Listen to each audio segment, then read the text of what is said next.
we are live. What up, ladies and gents? Happy Hump Day! Hump Day. It is Wednesday, right? I did get that correct? Yeah, it's Wednesday. All right, dude. Not so happy. No. Not so happy, but it's all right. Let's hit the intro. Shut up and sit down. The Business Bros Podcast was created for you. Learn from the business professionals who come to share their stories. Find out what's working in business and social media, what's hot and what's not, straight from the mouths of successful entrepreneurs out there doing the real work. And now, welcome to another episode of Business Bros! Woo!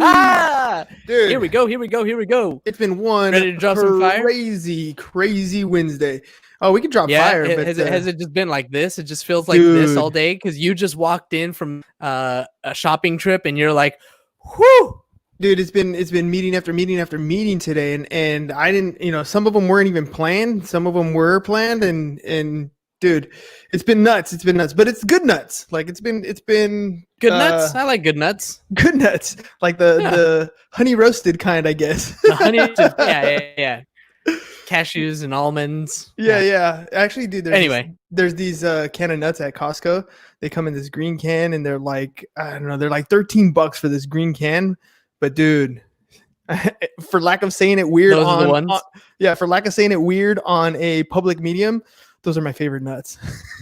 Gotta love the nuts. Gotta love those nuts, dude. Shit! Language. Anyway. So anyways, It's all good. Ladies and gents, we got a pretty good show scheduled for today. We're going to take a real life experience. And as many of you know, we're actually working on setting up the carrier experience, which is James's program. So for this one, he doesn't even know it, but I'm going to let him take the lead on this show to get him some practice on being a host. So for what it's worth, I was about to podcast without you. So you were? Damn, that would have been cool. I would have checked that one out. That would have been a different one. Yeah, totally different. No, I was didn't quite have the nuts for it, but straight went there. Yeah, straight went there. Yeah, that was good. All right. All right. Well, hey, let's start off with the story, dude. So, what happened? What happened was. I mean, honestly, it's a pretty basic story, right? You are living in an apartment. You have an upstairs neighbor. Next thing you know, you walk out, there's a puddle on the ground. Don't think anything of it. You think, all right, puddles happen, whatever, no big deal, until you inside and the puddle's coming from your kitchen window. Then all of a sudden it's a deal. So you look up, you got the ceiling, you got the bubbled tape, paint, and you got to figure out what the heck is going on. So I ran upstairs, talked to my neighbor, hey, there's something going on, and together we're figuring stuff out. And when did that happen? Was it like Saturday, maybe something like that? But here we are in the middle of the week, and I've had Serve Pro come into the house and leaving fans to dry flooring, and they ripped out my cabinet. They have all of my dishes and all the pantry in boxes in the dining room, the whole fascia board of First the of all, everything. You just moved in. It's out. I know. I just moved in 3 weeks ago. And 3 weeks ago. So first of all, I'm impressed that you have stuff in the cabinets after 3 weeks of moving in, right? Because a lot of people we took it and leave everything out of the in boxes right away. No. You're like, we're getting comfortable. Yeah, right away. They're well, we came from a really small apartment, something like 650 square feet, and now we're in a decently sized apartment, which is like some 1,200 square feet. So, like a big kid now. I feel like a real adult. You got space. So, all right. So you come home. You got water damage. It's not even your water damage technically coming from your apartment. Nope. It's coming from the apartment up top. Right. All right. Yep, so this is where all of the insurance stuff starts to come in, right? So you got the upstairs neighbor calling his insurance. You got the landlord calling insurance, and everybody's communicating with the HOA, right? The condo association here, and they're calling their insurance. Between all of these different insurances, I honestly don't know who's taking care of which part of the bill because I'm way removed from it. But between all of these insurances, we've got ServPro in here, ripping out our cabin. This is a really old building, not real old, but like in the 70s. So there's asbestos in the wall. Damn, dude. So since there's water damage and they're going to have to replace the drywall, they're going to have a specialist come to do an asbestos abatement, which means that next Tuesday I have no access to my kitchen. Wow. Yeah, But it's no going to be fun. safe. So, okay, so let's talk a little bit about this because this is going to be expensive, right? So it looked like a little trickle when you first walked up, right? Oh, Right. look, there's a little bit of a puddle. Turns out that little puddle is a huge mess in the apartment. And there's a lot of people who've gone through this, and it's sad to say that a home built in the 70s is old because I was a kid born in the 80s. So I'm like early 80s. Early 80s, yeah. early 80s. Yeah. Pretty close to those. I'm like damn really 70s. old. Yeah. I mean, right, I'm sorry. So all of you born in the 70s, I love you. You're not old. I refuse to believe it. No. I refuse, early right? 80s too. So this is going to be something relatively major. It wasn't like you just, crank a pipe and tighten something and replace something and you're good to go. This has caused some major damage. Yeah, it has. So since there is an upstairs neighbor, I mean, it's obviously through all of his flooring and down, into our unit. So the flooring upstairs he lives is gonna, I'm sure gonna be replaced. Part of our ceiling is probably going to be replaced. I know that they're gonna be ripping out part of the wall. Bunch of drying equipment, and again, these walls have asbestos. So anytime that you have asbestos involved, there is going to specialists going to clear out the whole area and put plastic up so that nobody can get in there and breathe that stuff because Mesothelioma. That's the one, is a thing. The only reason I know that, by the way, is because of all those commercials on TV. Right. People working on that stuff. So they're going to quarantine your kitchen, basically, right? You're already in quarantine because of COVID, and now you're going to quarantine your kitchen. How long do they say that's going to be? Just a day. Thank God. A day? All right. Just a day. And I know you're removed, but are you going to find out what like a relative cost of that would have been? I mean, that'd be some great information to find out on because, dude, and imagine being a landlord and it's not even your fault, but because there's a unit on top, now in your unit, you have to do this whole entire process. And that's, it comes to insurance, specifically condo insurance, we've all got two different insurance policies together. You've got the association that's responsible for the entire building, right? So a lot of this actually fall on the condo association, on the others. The way that it's looking directly upstairs from the kitchen is actually a little bit of so it's like we're directly underneath the other unit, oddly, and there's actually a little bit of space.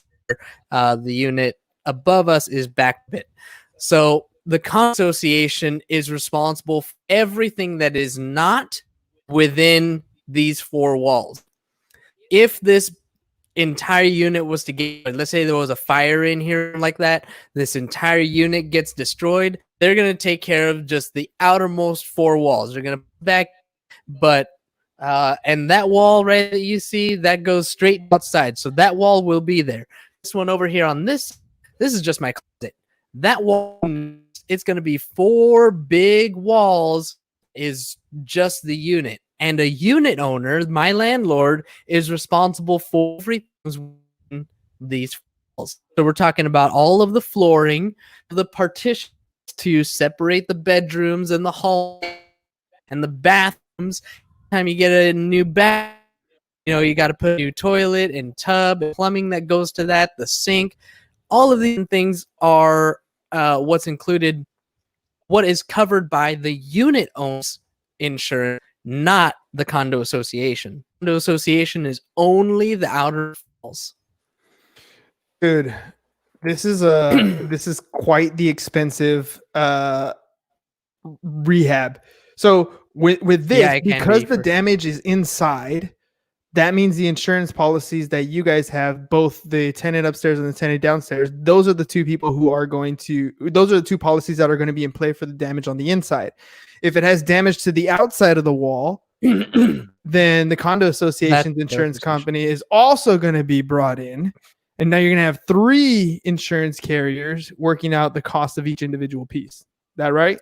Now imagine if this had been a much worse situation. If that leak had been a lot worse, maybe we weren't here during the day. The leak had come through, maybe, crashed through the wall and, damaged. I don't know what could be in the kitchen, but it's all of our food, for example. Here you go. It goes through the floor. It shorts out the refrigerator, right? Now the fire starts and all of our stuff is damaged. Well, the unit owner is going to get all of the flooring and walls and all stuff replaced. The unit owner downstairs, unit owner upstairs, any outside walls that are damaged is going to be the condo. What about all of my stuff? That's where your renter's policy has to come in. Computer, my computer that I'm, doing this webinar, the podcast on right now. Saying web days, bed, couch, renter's policy. That so you got unit owner need policies to protect all of their stuff, and the tenant need policy to protect all of their stuff. That does get expensive. Hey, do me a favor real quick. This is I on my end, you sound really choppy. I've been hearing that all day. Yeah? So it is you, Yeah, huh? I think I need to pick up that booster from you. Okay, cool. Well, yeah, because I was like, you know what? It's maybe it's just me, but I was gonna say, can you connect your laptop or your wherever you're streaming from to your phone, your Wi-Fi on your phone? See if that fixes it real quick. We could do that. Maybe hotspot it that way, and let's see if that works, if that fixes it. Because, what you're talking about is a lot of good information. People are renting properties right now like crazy, and we are home. So on the bright side, you're right. You were home, and because you were at home and saw the damage, you were able to prevent major stuff, right? Imagine that upper level. Right above you is, I'm assuming, their kitchen, right? So imagine the whole floor breaks through and their upper cabinets, their sink and everything falls down on your guys' stuff. Or worst case scenario, one of you is washing your dishes or something and like all that stuff collapses on you. Like there could be some major damage at that point. And I think you're frozen because you're changing your stuff. So when James gets back on, I'm gonna have him connect this way. I'll leave it like that. Let's see what happens. So when you're in your home and you have the possibility for major damage, what James was explaining, because it was kind of a little choppy. Oh, let's see. He's connecting on the third device here. So what James was talking about, he's back. Now you look cleaner. Yeah? Yeah, you look way better now. All right. I was kind of summarizing what you were saying. So, we're talking about essentially up to 4 different policies that could be covered in this exact scenario. We're talking about the interior for the unit that actually has the leak upstairs. We're talking about the damage interior on the policy of the landlord for your unit downstairs. Mm-hmm. We're talking about the potential damage on the outside walls that is through the condo association. And then if it had damaged your stuff or caught fire or something, that would have been a completely different policy, which would have been your renter's policy for all your stuff inside. Did I get that right? Insurance. Man, it's a thing. Right? But yeah, absolutely. That's exactly right. But they're there to cover the expenses that otherwise you would be coming out of pocket on. Because that's it. Because I'm curious to find out what they're gonna charge for the whole asbestos thing. It's not just the general repair. The way they have to lock down this area so that nobody's breathing in this stuff, and then how they have to take all that contaminated drywall and roofing material and insulation, all that stuff, package it, and then dispose of that. That's a whole other process. Like that's going to be thousands and thousands of dollars Mhm. worth of repairs on just the asbestos alone. Not to mention now you got to put new drywall, now you got to put new Mhm. insulation, now you got to put new plumbing and probably new cabinets and all that stuff. That's another, expense right there. All that is coming out of pocket if you didn't have the proper coverage. And that's all hazmat too. So hazmat is another type of policies. I mean, it's so funny. Like when I think about insurance now, we've got all this stuff that we're talking about, which is just the damage that's happened, right? But I told you I've had ServPro coming in and out, right? Well, ServPro has a bunch of policies in place too. First of all, they're going to have their general liability policy when they walk in the door. Any damage that they cause to my stuff or to the unit owner stuff, like they got to be covered for all of that. Then we're talking about the abatement of the asbestos. We're talking about specifically pollution insurance, right? If that, I don't know, they didn't close their door right in their van, and that asbestos started getting out into the air and getting into people's lungs, people's homes, people's cars as they're driving around, like they could be held liable for all of that stuff. So pollution, hazmat, transportation, just their vans alone, right? Commercial auto policies, insurance is everywhere. It's literally everywhere. It's crazy to me how much insurance is involved in just everything that we do. It's literally everywhere. I hope you're insured. You're muted. Oh, I hope why. you're insured. That's I why. hope you're insured. Dude, it is part of everyday life. And it's always the weirdest thing is some of them are mandated by law, right? And some of them are just in case. Some of them No. that are mandated by law or mandated by a lender have certain limits too, right? And then there's some that you're required to that you get, but you have the ability to adjust these limits. So here's the crazy thing is for all of your stuff, right? Everything that is replaceable in your life, that's where insurance is required. Your car, replaceable. Insurance is required. If you're a homeowner, you have to have insurance. The lender says so, but your home is replaceable. Your business, replaceable. Your, I don't know, I'm not going to say your employees are replaceable. I mean, they specifically, like the individual is not, but the position is. So, whatever. But so all of these things, all of your stuff, you have to have insurance on. Somebody else tells you have to have insurance on, but all of it is replaceable. But your life, the thing that isn't replaceable, nobody says you have to have insurance on it. That's totally optional. It's the love product. Well, let's stick to the homeowner side. Is there a time, and this is me playing because I know the answer, but I'm asking you anyways. Is there a time where I don't have to have a homeowner policy? Yes. If you are a homeowner and you do not owe the bank any money, if you own your home free and clear, you do not have to carry a homeowner's insurance policy. But what happens in that case? If your house burns down, sorry for you, SOL. See you next time. And that's the biggest issue, right? Pretty much it, yeah. So, and when you're a homeowner, go ahead. I was going to say, like, people think that the worst thing that can happen is, that your house burns down and you lose your home. And obviously that's definitely terrible, but it could be something like what we're talking about right now. A pipe bursts that you didn't expect. You're away on vacation. Next thing you know, you come home and your kitchen wall is completely flooded and damaged and your flooring is gone. And it's going to cost you $20,000, $30,000, $40,000 or more to get that fixed. Or, I always talk about the liability portion of your insurance policy too, right? And I talk about punching Nazis. Well, guess what? If I punch a Nazi, I have personal liability behind me that could potentially protect me, right? It's kind of iffy there, but potentially that could protect me from punching a Nazi, or other instances that are not so Nazi punching. If your dog attacks someone, if somebody comes over to your house, you have a party, they trip, fall, smash their face on the concrete as they're walking up your driveway and there's a crack in the driveway, like whatever, all of these different things that you could potentially get sued for, you have personal liability built into your homeowner's policy that you don't have that protection without. Dude, that and here's the other side to having a homeowner's policy. The cost of it is relatively cheap, right? And even though it's relatively cheap in comparison to other policies, there's even other ways to lower that monthly payment, right? So there's other ways of lowering that amount.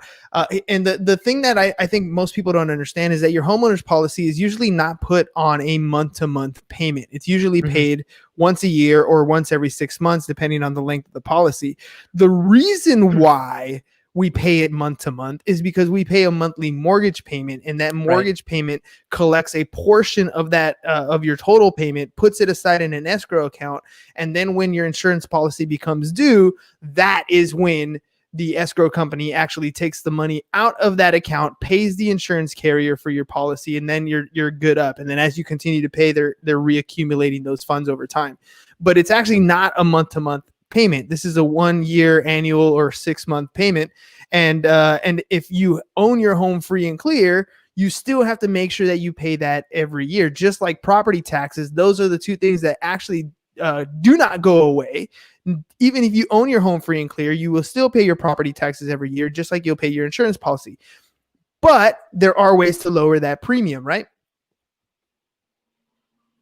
James? Oh, did you lose me? Yeah. Did I lose You said there are ways to lower the premium? to lower that premium. Yeah. For one thing is bundling. That's the most common answer. If you bundle your home and auto, you usually save. The lowest I've seen is 5%. And usually it's somewhere around 15%. Also, if you have, excuse me, if you have security devices, burglar alarm, fire alarm, ADT, anything along those lines.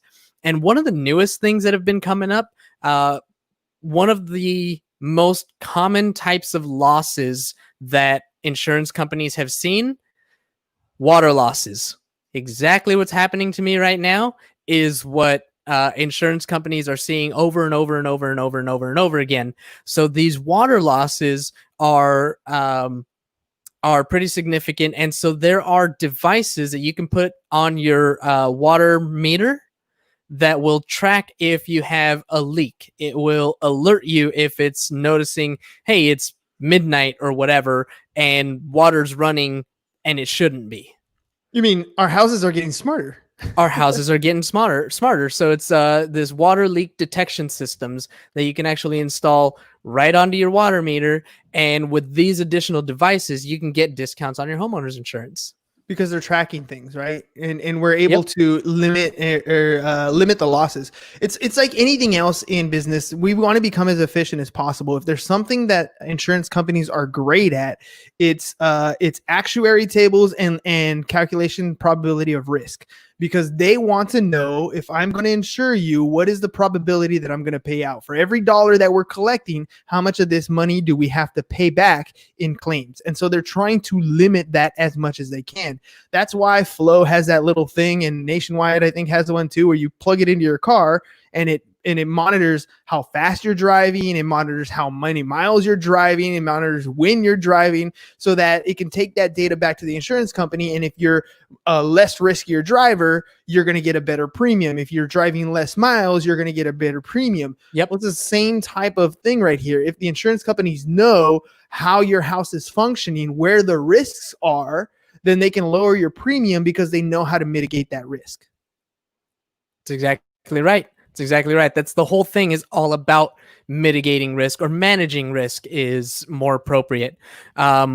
That's what insurance companies do. They manage risk. They want to find out what your different risk factors are and, give you the appropriate premium. And that's one of the things that our job is as agents, hate to tell you, is to help those companies determine what the appropriate premium is by asking the right questions and getting the right information. So this loss that's happening right now, this water loss that's happening right now, that's going to wind up on the landlord's insurance score. It's going to end up on their insurance report. And when it comes right down to it, the next time that he's shopping for insurance, they're going to run his insurance report and say, oh, look at that, you had a loss in 2020 and it ended up costing the company $20,000 or whatever the case might be. we are either going to not be interested in that, or we're going to increase your premium because now you're a higher risk. Because it already happened. And it's kind Because of it like already happened. it's kind of like cheating in school, right? If you get caught cheating, you're going to be branded as a cheater. When you go on to the next class, teachers talk to each other. They know, hey, watch out for that kid. What? That kid Teachers cheats, talk to right? each other? Right? Oh, That's what man. happened. Well, the insurance carriers are That's the why I same had way. such a hard time in high school. Yeah, you're never going to get away from it. That's how it works.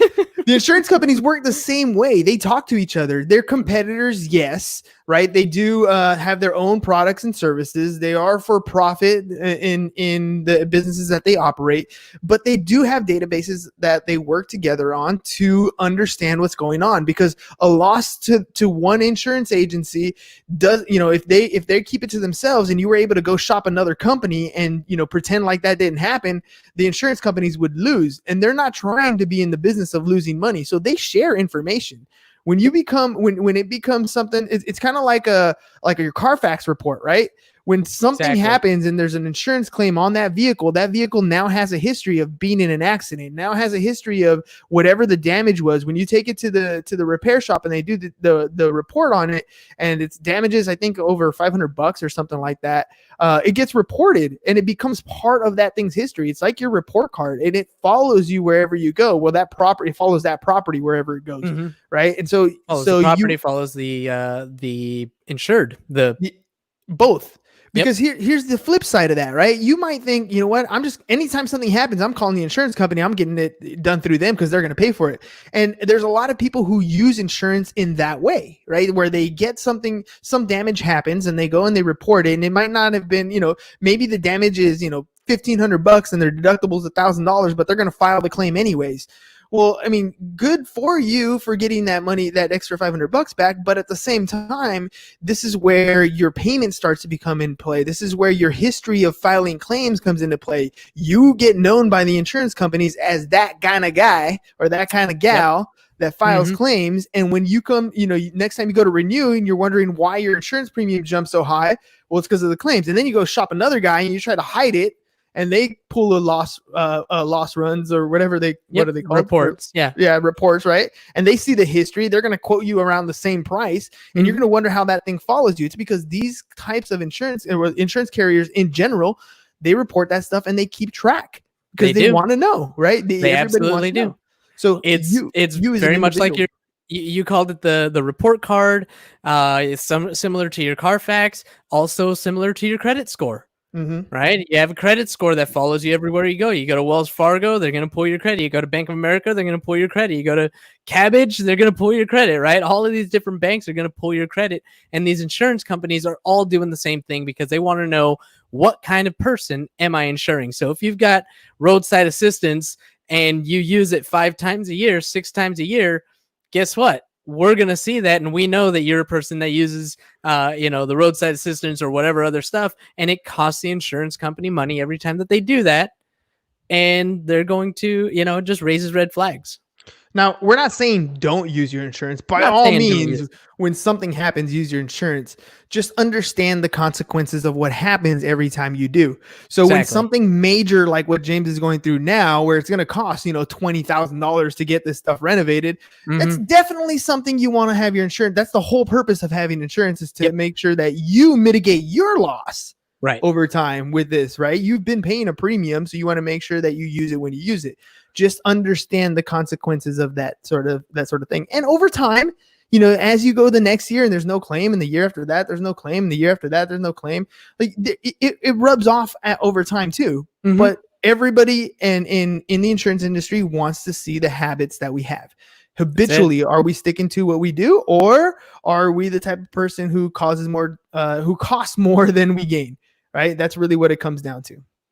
There you go. All right. Well, this whole entire show has been one big Ham's Insurance tip of the day. So there you go. There you have it, folks. Follow me on Twitter James at Insurance Bro Ham. I was going to tell you, by the way, on that ticker, you got to add the 877-928-9994 for pipeline insurance. Oh, and then that way it's there, and your Twitter at Insurance Bro Ham. You're a genius. All right, ladies and gents, that's what we got for you guys today. We'll see you tomorrow on SHIT. So happy it's Thursday. So happy it's Thursday. Happy hump day. Peace. Bye-bye. And we're out. Thank you for listening to the Business Bros Podcast. Are you looking to get more clients or to increase your income? Hernan, the business bro, can help you generate referrals through the power of podcasting. And James, the insurance bro with Pipeline Insurance, can help you effectively add insurance to your existing business. If you are ready to create wealth today and generational wealth for tomorrow, email businessbros@seeusfirst.com to schedule a free consultation or join the Business Bros Network, www.businessbros.biz.